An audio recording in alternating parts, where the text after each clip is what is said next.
Hi friends, welcome back to Vini's world. ഞാനിന്ന് റേഷനറി കൊണ്ട് ഒരു വെള്ളയപ്പമാണ് ഇവിടെ ഉണ്ടാക്കി കാണിക്കുന്നത്. ഈ അപ്പം കഴിച്ചിട്ടുണ്ടെങ്കിൽ റേഷനറി കൊണ്ടാണ് ഇത് ഉണ്ടാക്കിയതെന്ന് പറയില്ല, അത്രയും സോഫ്റ്റാണ് ഈ അപ്പം. അതിനായിട്ട് 3 ഗ്ലാസ് അരി 4 മണിക്കൂർ വെള്ളത്തിൽ കുതിർത്ത് വെച്ചേക്കാണ്. നമ്മൾ വളരെ കുറഞ്ഞ സമയം കൊണ്ടാണ് കേട്ടോ ഈ അപ്പം ഉണ്ടാക്കിയെടുക്കുന്നത്.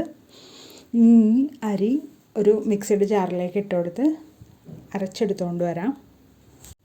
മിക്സിയുടെ ജാറിൻ്റെ പകുതി ഇട്ട് കൊടുത്തിട്ട് അരക്കുമ്പോൾ പെട്ടെന്ന് അരഞ്ഞു കിട്ടും കേട്ടോ.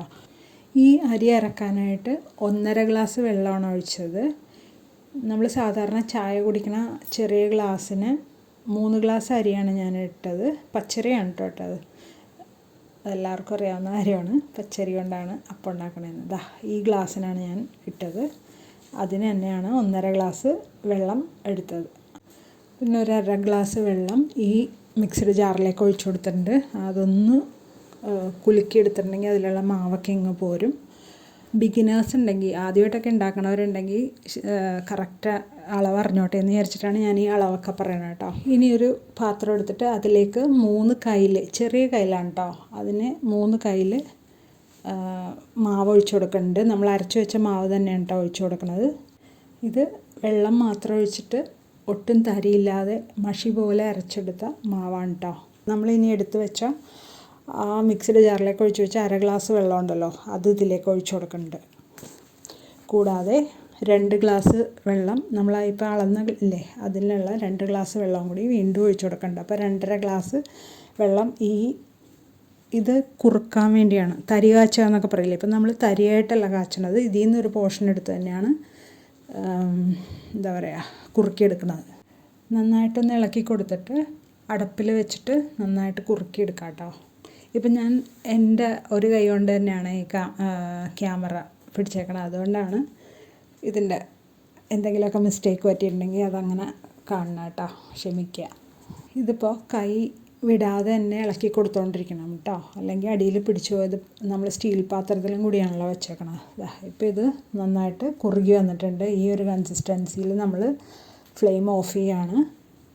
ഇനി ഇത് ആറി വരണ വരെ ഇവിടെ ഇരിക്കട്ടെ. ആ സമയം കൊണ്ട് നമുക്ക് പൊടിയിൽ വേറെ സാധനങ്ങളൊക്കെ മിക്സ് ചെയ്യാം. ആദ്യമായിട്ട് ഇതിലേക്ക് 1 ടീസ്പൂൺ ഇൻസ്റ്റൻറ്റ് ഈസ്റ്റാണ് ഇട്ട് കൊടുക്കുന്നത്. നല്ല പൊടിയായിട്ടുള്ള ഈസ്റ്റാണ്, അതുകൊണ്ട് ആക്ടിവേറ്റ് ചെയ്യാൻ വേണ്ടി വെക്കേണ്ട ആവശ്യമൊന്നുമില്ല. ഇപ്പം നമുക്ക് കിട്ടുന്നതൊക്കെ ഇൻസ്റ്റൻറ്റ് ഈസ്റ്റാണല്ലോ, അപ്പോൾ ഇങ്ങനെ ഇട്ട് കൊടുത്താൽ കുഴപ്പമില്ല. ഇനി ഇതിലേക്ക് 2 ടേബിൾ സ്പൂൺ പഞ്ചസാര ഇട്ട് കൊടുക്കുന്നുണ്ട് കേട്ടോ. നിങ്ങളുടെ മധുരത്തിനനുസരിച്ച് പഞ്ചസാര ഇട്ട് കൊടുക്കാം. മധുരം കൂടുതൽ ഇഷ്ടമുണ്ടെങ്കിൽ 3 സ്പൂണൊക്കെ ഇട്ടാലും കുഴപ്പമൊന്നുമില്ല. ടീസ്പൂൺ ചെറിയ സ്പൂണും ടേബിൾ സ്പൂൺ വലിയ സ്പൂണുമാണ് കേട്ടോ. നന്നായിട്ട് ഒന്ന് മിക്സ് ചെയ്ത് കൊടുക്കാം. ഇത് കൈ കൊണ്ട് തന്നെയാണ് കേട്ടോ മിക്സ് ചെയ്യേണ്ടത്. ആദ്യം ആയതുകൊണ്ട് ഞാനിങ്ങനെ സ്പൂൺ കൊണ്ടൊന്ന് ഇളക്കി കാണിക്കണമെന്നുള്ളൂ. ഇനി നമുക്ക് കുറുക്കി വെച്ചേക്കണ ആ മാവ് ഇതിലേക്ക് ഒഴിച്ചു കൊടുക്കാം കേട്ടോ. അതിന് നേരിട്ട് വേണമെങ്കിൽ ഒഴിച്ചു കൊടുക്കാം, അപ്പോൾ നമുക്കത് മിക്സ് ചെയ്യാൻ ഇത്തിരി ബുദ്ധിമുട്ടായിരിക്കും. അതിന് പകരം നമ്മൾ മിക്സിയുടെ ജാറിലേക്ക് ഇട്ടിട്ട് അതിലേക്ക് 1/2 ഗ്ലാസ് വെള്ളം എടുത്തതിൻ്റെ ബാക്കി ഉണ്ടായിരുന്നു, അതും കൂടി അതിലേക്ക് ഒഴിച്ചിട്ട് ജസ്റ്റ് ഒന്ന് മിക്സ് ചെയ്ത് കൊണ്ടുവരികയാണ്. ഇനി ഇതും കൂടി നമ്മൾ ഉണ്ടാക്കി വെച്ചതിലേക്ക് ഒഴിച്ചു കൊടുക്കുകയാണ്. ഈ മാവ് കുറുക്കിയത് ഒരു നേരിയ ചൂടോടു കൂടിയാണ് ഈ കലക്കി വെച്ചേക്കണ മാവിലേക്ക് ഒഴിച്ചു കൊടുക്കേണ്ടത് കേട്ടോ. എന്നാലാണ് ഈസ്റ്റ് പെട്ടെന്ന് ആക്ടിവേറ്റ് ആയിട്ട് വരുള്ളൂ. ചൂടെന്ന് പറഞ്ഞാൽ അധികം ചൂട് പാടില്ല, കൈ ഇടുമ്പോൾ പൊള്ളാത്ത ചൂട്, അതാണ് കേട്ടോ വേണ്ടത്.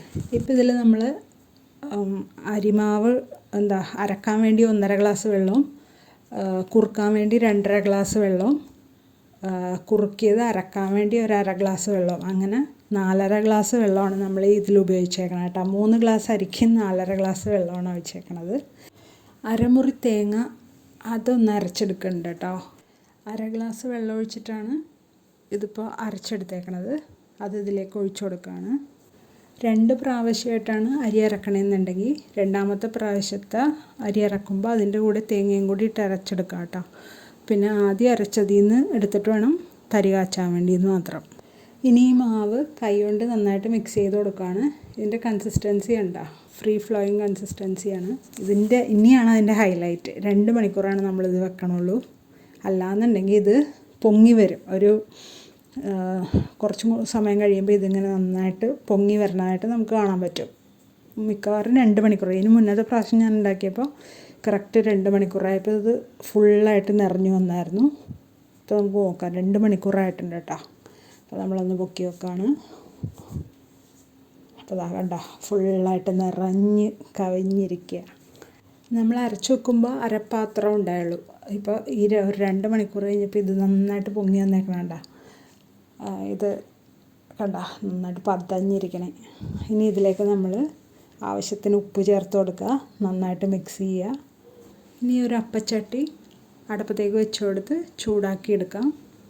അതിലേക്ക് ഒരു കയ്യിൽ മാവ് ഒഴിച്ചു കൊടുത്ത് ഒന്ന് ചുറ്റിച്ചെടുക്കാം കേട്ടോ.